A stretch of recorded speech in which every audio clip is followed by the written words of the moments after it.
Huwag kayong matakot tumanggap ng bola at trabahuhin natin ang biyaya. Yan muna mula sa panig ng Arellano Chiefs, Martin and Bert. Maraming salamat, Laisel Galpo.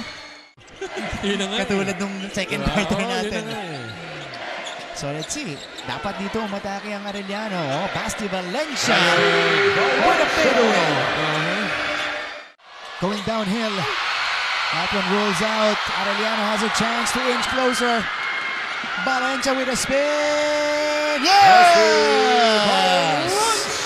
And the Chiefs are within one.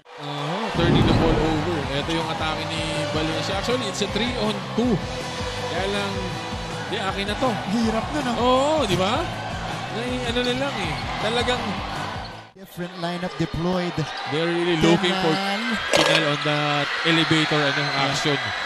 Ito na ang Arellano. Another chance to take the lead. Yes! Ayun na nga. And Valencia gives them their first lead of the game. Kanina pa natin binabanggit na never pa lumamang itong Arellano sa ball game natin. Kamay. Handoff to They're Valencia. looking for Basti Valencia. 5 to shoot. Straight away 3. It's good!